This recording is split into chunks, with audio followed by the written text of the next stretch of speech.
Pemaknaan orang hakikat itu beda dengan pemaknaan orang syariat dalam banyak hal. Terutama orang syariat itu biasanya dangkal sekali dalam memaknai hakikat. Misalnya ini contoh yang kalau contohnya yang mudah-mudah dulu. Kullu syai'in halikun illa wajhah. Kita kalau maknani itu yang standar ya, kullu syai'in di sekabiane perkara itu halikun mesti rusak. Illa wajhahu kecuali zate Allah. Tentu persepsi umum atau di kitab-kitab syariat, entah itu Syarah, Jalalain atau Sawi atau kitab apa saja, pokoknya kitab syariat, mesti gambarannya itu kiamat, bumi dan langit hancur, semuanya hancur, dan tentu yang tidak hancur hanya Allah Subhanahu wa ta'ala.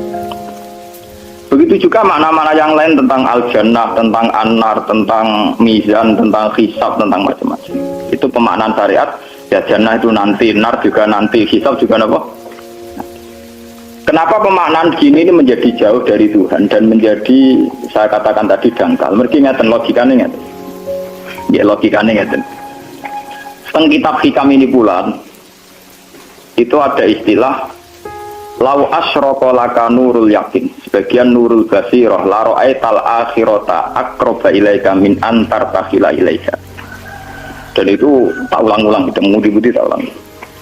Andaikan cara iman sampean itu punya nurul basirah, punya mata hati. Jadi itu iman diwujudillah. Iman bahwa yang wujud itu Allah, yang wujud hakiki itu apa? La ra'aital akhirata aqraba ilaika. Kamu akan melihat akhirat itu dekat sekali. Enggak usah kamu menuju akhirat. Kalau akhirat misalnya saya nanti nunggu mati itu kan kesuwen. Misalnya mata itu sudah engkas, tapi kok ngenteni ning alam barzah, alam kuburan. Ngenteni akhiratnya, ngenteni barang-barang ruhin dan sebagainya kan apa kesu? Dan saya kalau ingin mendapat nikmat surga itu nanti juga kesuwen. Kalau saya takut neraka nanti juga nopo. Ilmu yang dipakai orang hakikat itu begini misalnya. Surga itu kan bukti ridho Allah. Ya, surga itu bukti ridho Allah. Sehingga penuh kenyamanan. Karena penuh ridhanya Allah mesti penuh apa? Kenyamanan. Neraka itu simbol atau bukti suhtullah. Tentu segalanya tidak nyaman karena ada Kalau masalah surga itu ridho Allah dan neraka itu suhtullah. Loh sekarang tuh masalahnya kan di Allahnya, bukan di surga dan neraka. Sekarang Allah wis wujud napa dereng? Pun wujud. Dan Allah pun beraksi napa dereng sampun. Sekarang juga Allah juga punya ridhonya, juga punya suhtunya. Allah sekarang juga punya sifat seneng, juga punya sifat Kalau kamu iman betul punya nurul basiro ya sekarang juga Allah itu adepi. Kowe saiki golek ridhone dan menghindari tidak usah nunggu surga. Dan saat itu juga Anda sudah di surga. Sehingga perasaan ngomong hakikat ibadah kok ngenteni subhan kesuwan. Allah wujudnya saiki. Kita ini kan nyembah Allah wujudnya saiki. Kok ditunda subhan bodoh tak pinter. Jadi sampean yang di sini itu bodoh semua. Kalau cara ibadah demikian. Saiki tobat Muharram ini apa? Tobat. Paham ya? Itu ngerti. Kalau ini malah kalau surga bukan berarti terus gini, Gus berarti surga yang kayak gambaran di hadis di kitab-kitab berarti tidak ada. Yang bilang tidak ada itu siapa? Wong kayak sampean itu sing ora ono terus. Sing ora ono iku pamahaman, dadi utekem sing ora ono iku ora kok masalah swarga dan apa. Lho coba, surga itu kan bukti ridho Allah, neraka suhtullah. Allah kan sekarang sudah wujud toh. Wujudnya Allah nunggu surga apa enggak? Enggak kan. Dan ridho Allah itu sekarang juga terjadi. Suhtullah juga sekarang juga. Mbok buru sekarang, mbok dicari sekarang. Ridho Allah mbok dicari sekarang. Yaitu seperti doa-doanya Syaikhul Qadir, ilahi ridhoka matlubi. Ilahi anta maksudi wa ridhoka apa? Matlubi. Ya karena ya ilahi. Ya sudah berarti benar-benar dimulai sekarang. Sehingga kayak saya sendiri, nak umat ilmu hakikat tuh, kayak aku apa ibadah haji kayak kesuwen. Apa mulang sampean ya kesuwen. Kok sesuk ape mergawe ya kesuwen. Mergo paling banter logikane ngeten. Misalnya saya dari rumah semula Mustafa Ruhin goblok-goblok nang ibadah. Iku kesuwen. Kesuwene ngeten. Engkok mulang ning Ruhin wis kasil mulang ya golek ridane Allah. Padahal mulai saya niat juga sono ridane Allah. Saya melangkahkan kaki ya wis ana Allah sono ridane. Sehingga mulane Kanjeng Nabi ngendikan niatul mukmin khairun amalihi wis niat wis amal. Mergo kontrake sampai pangeran sing wujud terus. Setiap detik, setiap saat, setiap khotbah, setiap langkah wis kontrake Allah terus. Jadi ya misalnya rasido lah ya apa-apa, mulang Ruhin rasido ya apa-apa, pengen ke dhewe Ruhin rasido ya apa-apa. Mulane cara Kanjeng Nabi wong niat apik ra sida tetep ganjaran mergo kontrake sebab pangeran Allah ya sujud. Sedekah ben sing sida paham. Iku wis ditulis sida. Paham. Ben sampean ngerti sirine hadis kenapa niat saja ditulis ganjaran karena niat itu artinya orang sudah mengkontrakkan diri, mengikat diri dengan Allah yang setiap saat wujud juga dan saat itu juga wujud. Jadi kamane kados kula misalnya kepengen haji. Gusti berhubung haji perintah jenengan nggih kula kepengin. Tapi saya sekarang juga mulai ibadah. Nggih, mulai napa? Ibadah karena saya tahu golek haji ya ridane Allah. Sekarang juga ya ridane Allah. Dari ridane Allah dalam konteks sekarang mungkin saya ngajar. Mungkin apa Rugen nyabari melarat dan mungkin terus begitu itu ada terus. Ujung-ujungnya kepen suga kapan sedekah. Kepen sedekah diridani pangeran kan begitu. Lah zaman ke melarat ya ono carane diridani pangeran, sabar ngempet. Mau sono juga. Jadi rasa kesusu paham kan. Jadi itu memang begitu, orang hakikat itu enggak pernah kesusu. Itu jenenge wal akhri demi waktu. Jadi semua waktu itu padat dengan amal. Mergo zaman kiri untuk ridane Allah lewat jalur sabar. Zaman suka untuk ridane Allah lewat jalur sedekah ikhlas. Paham nggih? Zaman bingung diusir bojo ya misalnya ya lewat sabar. Zaman bojo mesra ya lewat rahmat. Pokoknya ono terus. Sehingga wal akhri ini padat innal insana lafi khusr. Manusia selalu rugi illal ladzina amanu kecuali saat itu dia iman, saat itu dia sholihat. Jadi kalau orang hakikat maknanya ya kecuali saat itu dia iman, kecuali saat itu dia sholihat. Demi waktu ngenteni sampean kan terlambat banget. Iku nak oleh maknanya wong napa? Hakikat. Dan itu rumah saku lebih cerdas. Karena dari awal ilmu hakikat dianggap katanya di atas napa? Syariat. Jadi sampean malah enak, jangan ngaji mek kula enak, dadi mulai koma wis ibadah. Delek-delek kok bojo ben iso ngaji wis mulai ibadah. Enggak apa-apa, menghindari kebatilan demi barang hak itu ya. Itu sudah bagian dari. Ada sampean terima sampean, tak kula mawon niku wis biasa. Jadi Gus kok menlunga-lunga, enggak terus piye hukume ku piye? Ya hukum. Lha kalau dia cerita. Ya Arwani top-top Kiai, Kiai Quran top-top Kiai Arwani. Ini bapak menangi Arwani melarat. Itu kalau beliau ngajar di rumah. Jadi sempat beliau itu ngajar di rumah. So kalau bunyainya itu agak keren. Bawa urusan belanja bawa apa agak keren. Cuma pindah di masjid aja. Jadi ya basaria sekali lebih aman. Di masjid lebih apa? Jadi kabeh kiai tahu sok enggak ngaji ning omah ben barokah. Tapi ketika suasana tidak kondusif. Pindah. Momennya ditambah mertua barang dunia. Bojo tok wis problem, momennya tambah mertua tambah IP. Mulane mubalek ku PD-PD, mergo pidatone ora ning area terlarang. Tambah PD, mergo ora konangan. Ning areane dhewe bar. Ya nak gadah bojo kudu sakinah mawaddah rahmah dari bojone men capek. Lah nek kenapa mubalek mlepuk, mergo jauh dari area. Sing ngono tok kuncine. Tapi kalau orang hakikat itu ya gak ngeluh. Ketika bojo grundel kowe ridho mek kodok-kodare pangeran ya ibadah. Berhasil melalikan diri ya napa? Akhirnya berhasil ngaji ya napa? Karena Allah itu wujud di setiap langkah kita, di setiap detik kita, di setiap nafas kita. Lah kalau wujudnya Allah di setiap detik kita, nafas kita, kenapa nunggu nanti-nanti? Sebab itu sedekah Rasulullah ketika Nabi ngendikan, ya mulai niat itu dihitung. Lah wong saiki wong intelektual kabeh. Bagaimana mungkin belum aksi nyata kok sudah dihitung ora roh pangeran, paham nggih? Paham nggih wong-wong ora roh pangeran. Dadi intelektual ya kudu tobat, paham. Bagaimana mungkin niat belum aksi nyata kok sudah di jadi nak goblok ku rasa di syariat. Nek wis goblok ditulis ning koran dadi buku. Wong goblok kok di syariat. Wong dari awal Nabi ngendikan dimulai niat. Maksudnya niat itu niat amal soleh lillahi ta'ala-nya dari awal transaksinya dengan Allah Subhanahu wa taala. Ingat nyaman.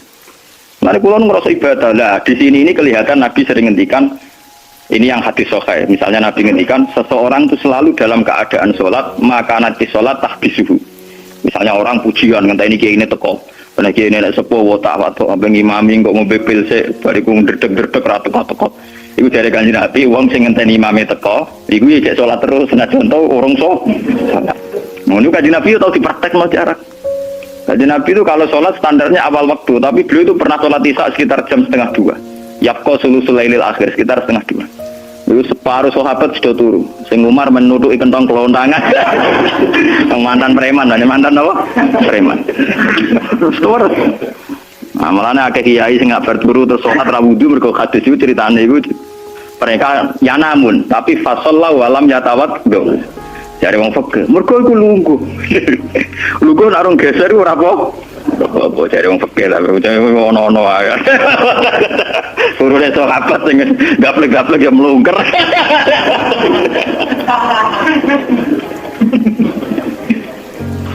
Kanjeng Nabi rawuh santai. Kenapa kalian masih menunggu, Jar? Ya karena nunggu sholat engkau ya Rasulullah. Kamu mulai tadi juga sudah sholat. Karena sampean menunggu demi apa? Sholat. Biasanya kita dicatat sedelok. Mereka nunggu terus sholat. Mau dicatat mulai mau nganti saiki. Jadi hari ini pahala kamu lebih tinggi. Nabi tenang. Ya memang begitu. Sehingga kalau wal asri innal insana lafi khusrin, demi waktu itu tidak ada ruginya. Misalnya saya juga pernah melarat. Rugen ya tahu melarat nganti saiki misalnya.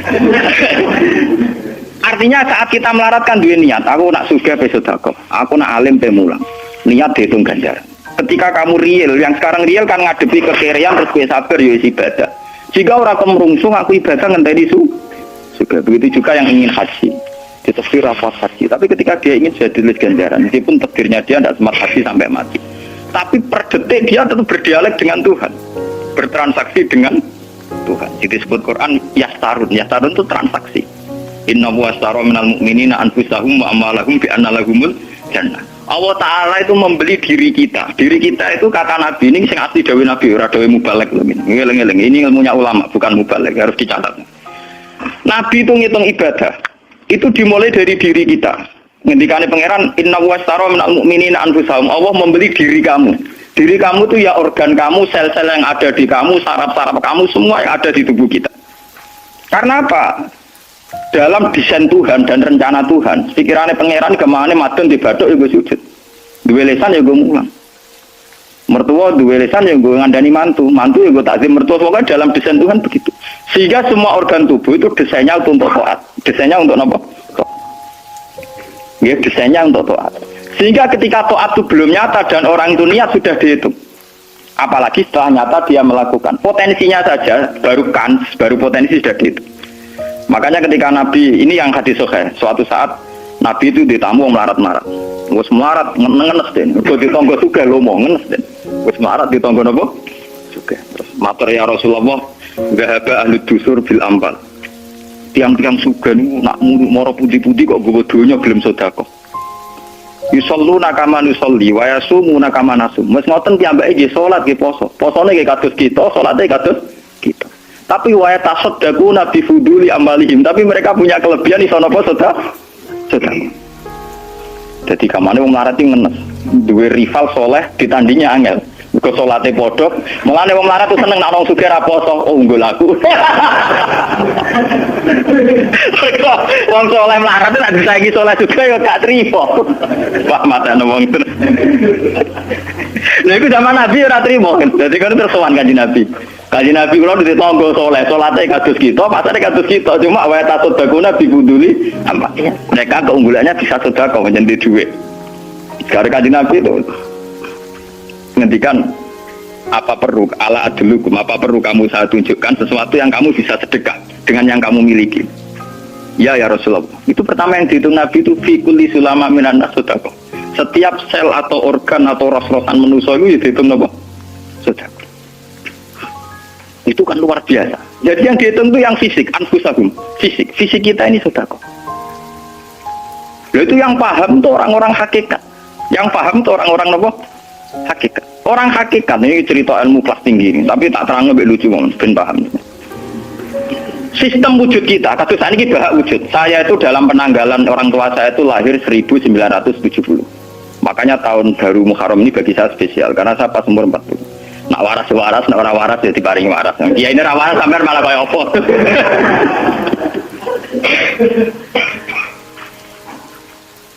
Kalau dalam teori ilmu hakikat, sebelum tahun 70 berarti status saya kan ala Adam tidak ada.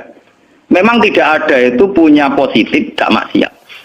Nggih, jenenge ora ana penyelingkuhi sapa, pengorupseni apa, kurang ajar ambek sapa jenenge ora ana. Ketika Adam saya dihilangkan, sifat ketiadaan saya dihilangkan, saya menjadi wujud. Nah itu cara ilmu hakikat. nikmat tertinggi itu nikmatul ijad. Nikmat wujud itu nikmat tertinggi. Dengan kamu wujud, maka kita punya mata, punya hati, punya telinga. Dan dengan kita wujud, kita bisa asyhadu, bisa ikut bersaksi. Asyhadu alla ilaha illallah. Jadi dengan kita wujud saja, potensi wujud saja dengan kita wujud itu nyekseni. Ternyata langit bumi digawe Allah. Allah sing gawe aku, Allah yang menciptakan ini semua. Sehingga dengan modal sahadah saja itu orang sudah min ahlil jannah. Andai kan orang itu maksiat seumur-umur tapi pernah baca la ilaha illallah tetap dakhalal jannah. Mbok digodhog kaya apa ning neraka suwe tetap dakhalal jannah. Mergo umpama ning neraka selawase pangeran ya ana salahe. Iku mau ngiral hadis qudsi, sak bedik-bedike wong misale umure 100 tahun maksiate ra 100 tahun. Lah kok disiksa luwih 100 tahun ra pangeran napa lho? Mulane pangeran anyiksa ya ana batese wong maksiate wong ya ana batese. Tapi diwale iki ngoten, ketika ana wong taat mulai bayi taat nganti mate, dilebokno pangeran swarga. Keras bab mlebu swarga. Jare wong iku nggih ngertos Gusti mriki kula taat ratu maksiat sak umur-umur. Iya, tapi nek swarga 80 tahun wae nggih taat 80 tahun riang. Ya nak maksiat iku 80 tahun, nerakane 80 tahun ae, tapi nak taat 80 tahun kok swargane ya 80 tahun. Yo kene neraka ae, nak engko bar 80 tahun tak pindah ning neraka wong tok atem 80 tahun. Mboten Gusti pendapat kula ralat, kula mlebu swarga krana fadhole jenengan. Lah ana iku abadi fadholku. Menawa kene apa wong ning swarga kok abadi? Mergo fadhole Allah. Mulane Kanjeng Nabi ngendikan, tidak akan kalian masuk surga karena amal kalian. Tapi kamu masuk surga karena fadlnya Allah. Ada sahabat yang tanya, "Wala anta ya Rasulullah?" Juga tidak engkau ya Rasulullah? Wala ana. Saya sendiri tidak akan masuk surga karena amal saya, kecuali dikasih rahmat Allah. Orang Mu'tazilah, orang ahli sunnah yang orang-orang syariat berdebat kusir tentang masalah bagaimana mungkin masuk swarga tanpa ngamal, modal fadhole pengen. Tapi orang hakikat cara baca jelas, nak krono ngamal ada durasinya, ada apa?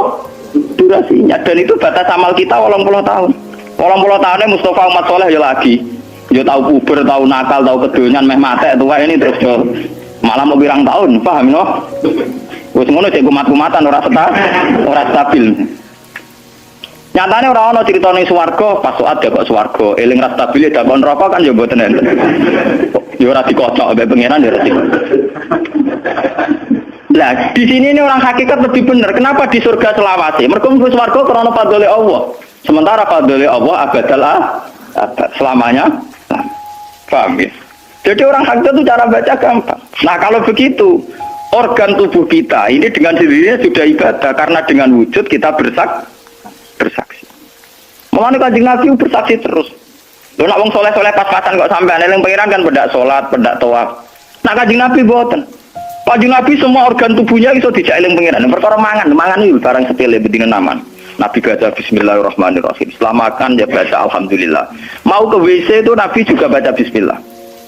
Setelah dari WC sesuatu yang biasa, Nabi juga bilang alhamdulillahilladzi azhabanil adza wa afani. Semua sistem tubuh kita butuh makan, baca bismillah juga ibadah. Kita butuh berak nanti bisa membuang al-adza, piloro. Itu juga nanti dihitung oleh Nabi alhamdulillahilladzi azhabanil adza wa afani. Sehingga semua proses tubuh yang ada pada Rasulullah semuanya menjadi nopo? Ibadah. Nah, makanya Nabi ngitung, makanya sama ndak usah ngeluh dengan fisik yang sekarang ndak usah ngeluh. Nah, aku ganteng ya syukur paling ganteng. Nah, elek alhamdulillah potensi zina saya rendah. Mergo ora ono sing minat. Paham ya? Nah, jabat ya sing syukur mergo iso amar ma'ruf nahi mungkar lebih luas. Nah, ora jabat berarti tidak ada kemungkinan korupsi. Berarti semua harus kita syukuri. Atus kula nu kiye cilik ya syukur, kiye gedhe syukur, sampean bubar nggih syukur mawon. Pokoke kula niku wis ndonga mbek pangeran, angger pangerane ora sing bubar wonten kula santai mawon. Terus Nabi menyebut lagi. Yang disebut Nabi itu hal-hal kecil. Wa imatatul azam min at-tariq sedekah. Kowe kono kotoran atau ada duri atau apa yang mengganggu di jalan, kamu singkirkan juga napa? Ibadah. Lah itu yang luar biasa Nabi akhirnya ngendikan wa fi buti ahadikum sedekah. Bahkan kamu menggauli istri kamu itu juga ibadah. Padahal suatu yang seks, yang pornografi, yang biologis, Nabi juga nyebut wa fi buti ahadikum sedekah. Dalam organ buduk kamu itu juga sedekah. Sampai sahabat ada yang tanya, ayati ahaduna syahwatahu wa huwa lahu ajrun. Bagaimana mungkin ya Rasulullah orang mendatangi syahwatnya kemudian dia dapat pahala? Wong urusan syahwat masa untuk ganjaran ya Rasulullah. Tapi apa kata Nabi? Alaisa law wada'aha fi haramin akana alaihi wisrun. Nak dekne salah letak iku kan yo dosa. Mulane bojo sok ben kabeh masuk elek-elek lah sok ben ahli swarga kabeh. Mergo piye wong lanang ora iso zina nak bar dikeki sing wedok, paham? Minimal ada durasi sekian jam dekne ora kuat zina. Dan itu prestasinya sing wedok. Makanya dari Nabi, api-api wong wedok sing lanang mari doyan terus. Berarti diterusno kena elek-elek wong wedok. Repot. Nabi itu, lu bukan apa-apa karena Nabi ngertinya Nabi loh. Kawin itu ya tarku zina. Kawin model saiki ra engke-engkean ngertine Nabi nak jenenge nikah ya ghadulil basar wa ahsanulil farj. Istilah aslinya Nabi tentang nikah itu ghadulil basar wa ahsanul farj itu. Saiki ono istilah sing macam-macam. Bentuk keluarga sakinah mawaddah rahmah. Engko sok ben anak tuwa ben anak ana sing rumah. Pakaian teori. Sing ora anak kowe nganti tuwek sapa? Sing ora anak saleh sapa? Malah do arep-arep matine bapak ya pirang. Kowe wong suka kakean teori, suka kakean apa? Nah dia anak kan enak, anak tua ada sing rumat. Gue zaman suke wali wong tuamu, paling nasib pun darah ngono iku padha. Bulan ambil. Paham ya? Ini ben sampean ngertos. Dengan teori ini, maka surga dan neraka dihitung seperti ilmu hakikat tadi. Paham ya? Jadi ridho Allah itu sudah ada sekarang dan itu nanti dijelmakan surga. Suhtullah sudah ada sekarang tapi nanti dijelmakan neraka. Tapi masalahnya Allah itu wujud mulai sekarang, mulai zaman azali sampai sekarang wujud. Kalau Allah itu wujudnya sekarang, tentu ada ridhonya juga sekarang, ada sutunya juga sekarang. Jadi kalau nunggu nanti terlambat. Nah itu orang hakikat bilang, lau asyraka laka nurul basirati la ra'aita akhirata aqraba ilaika min antar takhila ilaiha. Andai kan nur basirah kamu kuat, tentu melihat akhirat ya sekarang. Maksudnya melihat sutuh ya sekarang, melihat ridho Allah ya apa? Sekarang nggak usah nanti. Itu akhirnya kita nyaman. Mulanya orang sahabat ketika dia di Azerbaijan ditanya, apa kamu tidak kangen Mekah? Wong kamu orang Mekah asli. Sekarang futuhat, Mekah sudah milik orang Islam. Kenapa kamu tidak kembali ke Mekah? Dia jawabnya enak. Aku kalau di Mekah paling banter ibadahku tawaf. Iku ya golek ridane pengiran. Aku ning kene nyebarno Islam, ya golek ridane. Aku ning kene wae. Jika orang-orang hakikat itu ibadah itu per detik per menit tidak terikat oleh ruang dan waktu. Tapi kalau orang-orang syariat memang gitu, ruang sana sholat itu naik di masjid. Tapi Allah tahu betul, kamu yang sekarang sholat di masjid itu akumulasi dari sistem organ tubuh, yang disebut fikuli sulama menanas sudah. Kue iso tok masjid itu mergo sikilem normal, ora setruk. Kue iso mlaku mergo bar mangan. Berarti sing dadekno kowe ning masjid apa? Sistem perut kamu normal sehingga ada energi, sistem kaki kamu normal sehingga bisa jalan ke masjid. Sistem apa saja normal. Dan itu hebatnya Rasul. Makanya Nabi pertama jawab, dalam sistem tubuh kamu minan nas sudah. Jadi sebetulnya dengan ikut namulan kula nganggep sampeyan niku ya ora wong sepele. Kalau pantas itu tak anggap wali kayak pulau. Gara-gara ini sebetulnya kalau bisa manfaatkan tubuh sampean, yang meskipun bentuknya juga tidak jelas, itu sudah wali. Cuma tingkat syahadah Anda terhadap Allah ini yang rendah, sehingga sawangannya ya mau onggokan daging sing kluyar-kluyur ngono wae, paham nggih. Iku ora kasusé sampean ora kasus kula, paham nggih. Paham. Itu kasus yang sampean alami, tidak kasus saya. Nah, kula ora melok-melok, paham nggih. Aku aja sampai jadi kawula sing model ngoten nawi bilang sari napa dalek. Jadi yang sekarang kelihatan kita sholat di masjid, kita tawaf di Ka'bah, kita wukuf di Arafah, itu akumulasi dari sekian puluh tahun, dari sekian sistem saraf kita, kesempatan nikmatnya Allah yang luar biasa. Sehingga harusnya terhitung mulai itu, paham ya, terhitung mulai. Sehingga dimulai desain kaki juga nanti ibadah, karena khotwatin yaktuha ilal masajid, langkah sing moro masjid ya dadekno ibadah dan sebagainya. Jika orang-orang sufi itu zaman di rumah ya nyaman ibadah, nanti ketika di masjid dia nyaman ibadah, ketika di Ka'bah dia nyaman ibadah, keluar dari Ka'bah lagi ya ibadah. Orang malah bar haji ibadah enak ning Ka'bah, ning Jawa enak kabeh. Lha apa pangerane ganti? Utek kok elek. Apa pangerane apa? Pangeran sing ning Ka'bah mek sing dibidukan iki padha, paham nggih? Oh, padha. Jadi nak malah ngono malah membeda-bedakan. Jadi sampai di soal memang kita secara syariat harus ke Mekah haji. Tapi setelah di Mekah ya pangerane Ka'bah ya Allah ning Indonesia nggih napa? Oh, ini sama ibadah sama nyamannya. Cuma memang nggak mungkin secara syariat haji kok ngubungi langgar berdua niku ora. Ya sudah gitu. Engko kenaan panitiane di komersial loh. Utek elek mesti di komersial. Paham ya? Makanya kata hikam, nikmat tertinggi itu nikmatul ijad. Dengan kita wujud saja. Jadi Adam itu membelenggu. Tidak ada itu dadekno kita ora iso bersak. Tapi dengan kita wujud, kita iso melok nyekseni kekuasaan Allah. Sebuah piye bentuke, sebuah piye kadare dengan kita wujud melok nyekseni kekuasaane Allah. Dan itu sing disebut walladzina amanu wa amilus sholihat, tak terusé ulaika humus siddiqun wasyuhada'u inda rabbihim. Orang-orang sing iman mesti dengan sendirinya jadi syahid, jadi yang makanya Allah kalau ngitung saksi di Quran mulai mata kita, hidung kita, yauma tasyhadu alaihim alsinatuhum wa aydihim wa arjuluhum bima kanu, itu semuanya, mulai lesan, mulai apa semuanya. Mulane kula wujud ki seneng. Piye wae kula wujud Gusti iso nyekseni kekuasaane jenengan. Lah sing perkara kan ya juga gara-gara wujud durakani pangeran, iku mulai perkara. Makanya ketika Kanjeng Nabi, kenapa itu hebatnya Rasulullah. Makanya saya yakin bahwa Rasulullah itu juga pengajar ilmu hakikat. Tentu karena Nabi cara ngajarnya tidak melahirkan kesesatan kayak kasusnya Husain Al-Khallas dan Siti Jenar. Sebetulnya sederhana. Kenapa Nabi bilang Sayyidul Istighfar itu dunia tidak dimulai dari kata astagfirullah. Sayyidul Istighfar dimulai Rabbi, Allahumma anta Rabbi, la ilaha illa anta khalaqtani. Bukan dimulai dari kata istighfar. Kata Nabi, istighfar terbaik itu lafadznya ini, Allahumma anta Rabbi, jenengan pangeran kula. La ilaha illa anta, ora ana pangeran kecuali jenengan. Anta Rabbi, jenengan pangeran kula. Khalaqtani. Pokoke piye jenengan kadung gawe kula. Resiko nek gawe kadang kula nggih maksiat niku. Dadi piye wae madun maksiat, terusin maksiat piye mergo kadung di munggo ora ana ya ora maksiat. Jadi kamane pangeran ya rada keteror, waduh. Istighfar model neror. Iku dari sarah-sarah hadis kok ono piye wae maksiat itu perkarane wujud. Meskipun piye wae taat ya krana wujud. Jadi dia cerita sampe pangeran.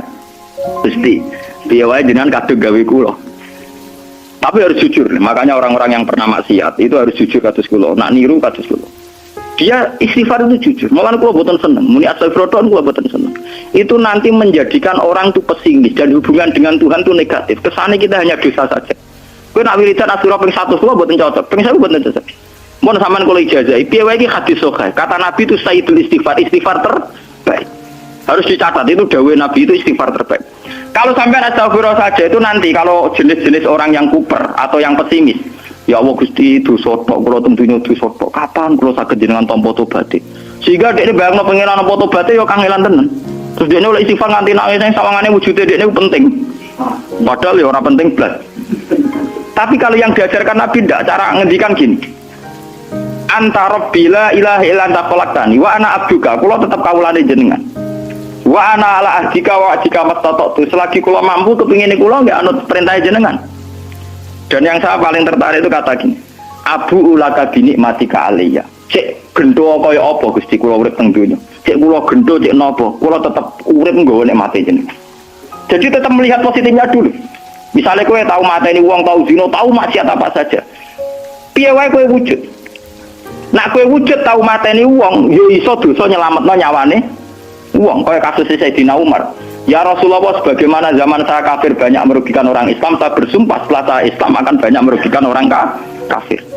Begitu juga Khalid bin Walid. Ya Rasulullah, saya banyak membunuh orang mukmin, tapi saya bersumpah setelah saya Islam akan banyak membunuh orang kafir. Begitu juga sahabat-sahabat dulu. Artinya dengan kita wujud, potensi kita saat dosa itu ya iso apik. Jika cara ngendikan Abu laka binikmatika alayya.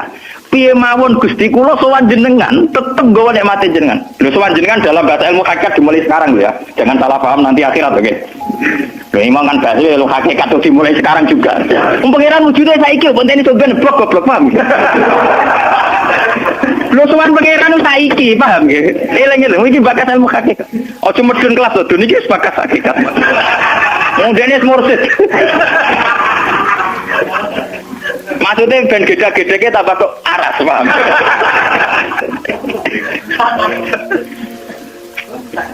Ben roh. Lu sowan pangeran mulai saiki. Sekarang juga kita sudah sowan Allah. Tentu kita kudu ikrar semua nikmatnya Allah yang sekarang juga. Abu laka binikmati kaliya piye mawon Gusti kula tetep balik nikmati jenengan. Status saya wujud ini mergo nikmati jenengan. Gara-gara kula wujud nyekseni wujude jenengan. Akhirnya gara-gara kula nyekseni wujude jenengan nak maksiat yo sungkan Gusti. Wa abu laka bidzamti faghfirli nak pas kula dosa ke jenengan sepuro mergo kula nu salah. Wong wis wujud kok durakani jenengan tapi kudu jenengan sepuro faghfirli. Fa inna la yaghfiru dzunuba illa anta. Sing saged nyepuro dosa namung jenengan. Ora bakal awake dhewe disepuro ta ora penting. Lah kadang orang itu cara berpikir di sepuro ta ora ya, nah sepuro mlebu neraka. Nah di sepuro mlebu swarga iku goblok. Enggak ada nabi ngajarkan gitu. Nabi hanya ngajarkan fa innahu la yaghfiru dzunuba illa anta. Yang hanya bisa mengampuni hanya engkau titik. Sudah ke awakmu ora usah bakas ora penting ora penting mau dengan telepon. Kenapa tidak penting? Karena tadi dimulai la ilaha illa anta, tidak ada wujud hakiki kecuali jenengan. Saya akan pernah menerangkan di sini. La ilaha illallah itu maknanya orang wujud hakiki kecuali Allah. Maknanya kan sederhana gampang. Langit dan bumi itu pernah tidak ada, berarti berstatus ada. Agame langit bumi dimusnahkan oleh Allah dengan langit bumi diwujudkan. Setelah langit bumi diwujudkan juga wujud dalam keadaan rentan. Wujud sing ora hakiki, wujud sing dalam keadaan batil. Karena setelah wujud itu dilenyap. Berarti zaman Adam ya Adam sing iso diwujudkan, zaman wujud ya wujud sing iso diadamkan. Lah wujud sing ngene iki tanpa eksistensi, tanpa napa? Eksistensi. Lho bahak saiki wujud, tapi ora roh matine kapan? Ora iso ngatur awake dhewe. Zaman aku wujud ya ora karepku dhewe, engko aku mati kapan ya ora karepku dhewe. Wujud model apa ngene? Ora wujud-wujudan. Madun zaman rong wujud ya ora karepe dhewe, berwujud ya ora karepe dhewe. Matine kapan ya ora roh, nasibe piye ya ora roh. Lu wujud ora roh awake. Dhewe iki jenenge wujud-wujud sing rentan. Nah, wujud sing rentan disebut wujud imkan. Sing Allah wajibil wujud. Lah nak berhubung kita rentan ya sudah. Nah, iku sing dimaksud wong hajat kullu shay'in halikun illa wajh. Hakikate liyane Allah saiki lah wis rusak. Mergo wujud kok ora iso ngurusi awake dhewe, wujud rusak ta wujud tenanan. Wujud sing rusak. Wong wujud ora iso ngurusi awake dhewe, ora iso ngurusi eksistensine. Lah berhubung wujud ngene iki wujud iso diadamno, sangka Adam diwujudno jare wong hakikate liyane Allah ora ana kabeh. Maksudnya ora ana kabeh, wong kowe wujud-wujud dhewe ora iso nonton awakmu. Zaman wujud ora melok-melok, zaman mate ora melok-melok, swarga neraka ya ora melok-melok. Lah nek ngono mulane nek ape mati ora ana hadis ngajar Gusti kula lebokno swarga. Engko muni Allah. Cuma kadang kita ini mengati kita bilang kita habis warga tan rokok ya aman ngono dipikir enggak ada ajaran Nabi mangkana akhiru kalamihi Allah dakhalal jannah Allah saja atau la ilaha saja orang bakal awak paham ya. Mulane kula yakin saya nanti mati itu dalam kemegahan mergo aku naudzubillah tenan sampai aku mati bakal awak. Mana kula seneng tak ada bojo kula kok aku nak mati ngene lho Dik. Soale mati nek saya dipendem itu penting. Nah, jenengan kan niku lho santrine akeh ora digane ora usah dikandani akhir bulan berikutnya ngaji prei jenis mati hebat.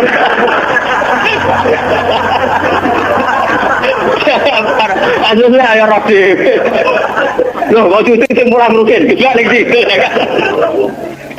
Gampang kok repot. Senengane kok napa?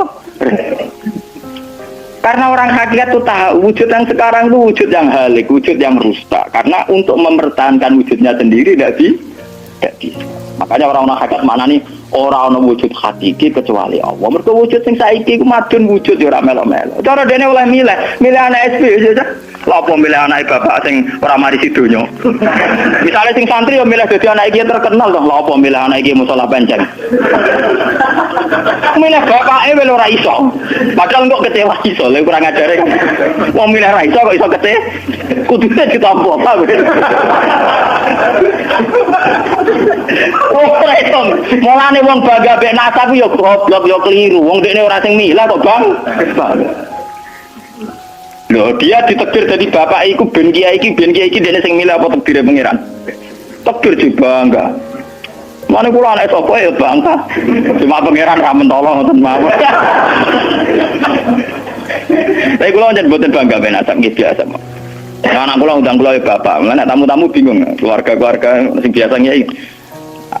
Apa teng dalam Anak saya itu bingung, Abah siapa? Ada nama. Semua yang biasanya nang Mas kula awam cekek, anak kula ngendangi ibu apa soalnya awaman ngoten mawon. Wong wujud ra hakiki ae. Kullu shay'in halikun illa wajhah. Ini kan ngatasan. Lah dengan demikian, makanya itu. Kemudian langit dan bumi ngendikane kitab niki, langit dan bumi kabeh ku nggo kebutuhan jisime manusa. Lah jisime manusa iki sing ngebeg-ngebegi langit mbek bumi. Nak rohanine wis sampe pengen. Maksudnya ngeten ngebeg-ngebegi langit bumi. Saiki ana bank pirang-pirang ngebeg-ngebegi gedung iku yo gara-gara wong ndak butuh utang barang. Ruhe sampean ra butuh utang. Akhirnya Allah gawe buah-buahan mergo manusa didesain duwe weteng. Paham ya? Allah gawe bensin mergo manusa tengane keluyuran nggo mobil. Pokoke pangeran nuruti jisime manusa repot. Napa? Gara-gara wong mangan tanduran, mangan buah-buahan Allah kudu gawe udan, gawe bumi subur, bariku gawe selam, gawe bensin ruwet. Mulane dari ilmu hikam jisine mung ngel-ngelo pangeran. Jisime manusa ngel-ngelo pangeran. Mulane dari hikam innama wasi akal kaunu min haitsu jismaniyatuka. Sing amen urusan ke donya asline jisime. Ya saiki ayo pangeran gawe apa ya? Gawe buah-buahan go manusa. Tapi konsekuensi dari pangeran gawe buah-buahan kudu gawe udan. Mergo wit iku iso urip nek wonten apa? Udan. Lah go ngalir udan kudu Allah gawe sungai. Dadi kerepotan ngurusi jisime manusa napa? Repot. Sebab itu mungkin sekali sebelum ada langit dan bumi, roh manusia sudah diciptakan mungkin karena tentu roh ini tidak butuh elemen sing jenenge langit dan bumi. Mergo alam roh tentu tidak butuh itu semua. Lalu ketika Al-Quran nak jisim itu cek mintinin, ya nak jisim sampeyan. Kholaqnal insan itu cek min solsolin ham emat donto mintinin, songkol lemah. Tapi kalau roh istilah Tuhan wanafaktu fihi mirruhi, ya istilah Quran mirruhi. Mulane roh di misteri Tuhan sampai sombet. Wa salunaka anir roh ya kulir roh min amri Rabbi. Kalau jisim jelas masih minatin. Tapi kalau roh min amri Rabbi karena istilah Quran wanafaktu fihi manusia itu ruhe kok aku ya. Ya cuma sing nerangno Kanjeng Nabi ora dadi aliran sesat. Barang sing nerangno Husain Al-Khalat Siti Jenar dadi kasus. Tapi ilmu hakikat ini harus saya jelaskan dan sama enggak perlu salah paham. Karena memang enggak paham, salah paham ora beda paham. Paham. Loh saya sering ngomong sama yang ngaji saya, Anda boleh berdebat dengan saya, sarannya salah paham. Tapi kalau enggak paham dengan yang paham ya ngaji. Ora paham kok muni salah paham. Salah paham ora padha akeh referensine. Ngajine padha akeh ngalime unda-undi. Terus debat salah paham macam napa? Ngalime ra bandeng. Gus kula kados mboten cocok mbek dawuh jenengan. Mungkin nek eling kula ngeten. Tak takoki lah entuk ilmu ngono sing mbok bantah ilmu sapa iki jenengan ya wis lareni. Malah mriki disebut innama wasi akal kaunu min haitsu jismaniyatuka, yang berhubungan dengan alam itu jismaniyatuka, tapi walam yasaka min haitsu suduturuha niyatika. Alam ini tidak bisa memuat kamu dari segi roh kamu. Dari segi roh. Dong biar sampean tak critani, nek kepengin ora pati maksiat teman-teman. Misalnya sing seneng wong wedok ya ora nganti zina, sing seneng nyabu ya ora nganti ngombe, sing seneng mateni wong ya ora usah kekerasan. Alam roh itu mudah sekali taat. Kowe nak seneng cawe do, guya-guyu ning kamar wis nikmat. Dadi alam roh selerane sederhana. Pangeran sik pinter gawe wong kok ayune ngono. Ya seneng wis. Ya alam jasad kurang aja, nak ra ngeloni ra lega. Bola-balik separi zina tenan alam jasad. Alam roh bodorane gampang, dicatu-atu gampang. Wis guya-guyu kok pengen tadi roh kene bocor di sini cukup. Mulane dari Kanjeng Nabi, alam roh ku alam sing dijatuhake ku gampang. Mergo dekne robbaniyun, bersifat robbani, ketuhanan. Gampang sekali. Cuma kurang ngajar tuh alam jis.